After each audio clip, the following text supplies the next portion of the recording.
Tenderizer is easily one of the most underrated weapons in the entire Helldiver arsenal. It has easily become my favorite weapon recently. It does better damage than the Liberator, a higher fire rate than the Liberator, better recoil control than the Liberator, and I don't know, makes better pizza than the Liberator, has better table manners than the there's no getting around it. The Tenderizer, despite its impressive recoil control and table manners, will never escape the dreaded puddle of side grade.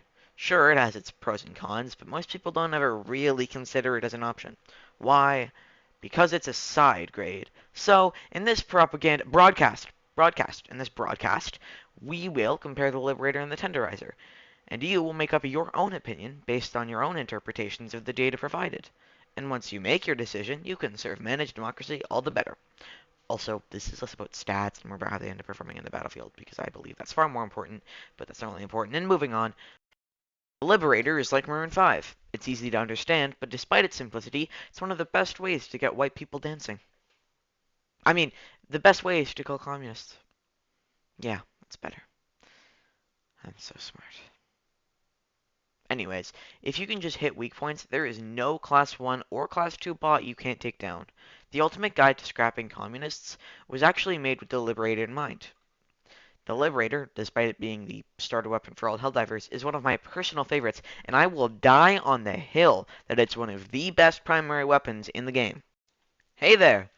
Let's take a minute to thank this video's sponsor, me, at the 106th. If you haven't joined the 106th Junkyard Devils platoon, you are clearly a child of Cyberstan and a traitor. So join us and spread managed democracy throughout the stars. The Liberator is white bread, the Tenderizer is buttered toast. Here is the only reason I ever bought Polar Patriots. What are these strange numbers on the screen? Since you clearly never passed second grade math, the damage value of the Liberator is 70, which is smaller than the Tenderizer's 95.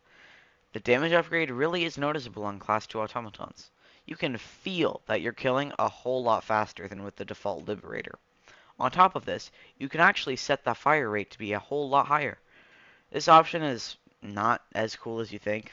I mean, it does more damage, but you don't need the extra damage in most situations, and it's often not worth the worse ammo economy.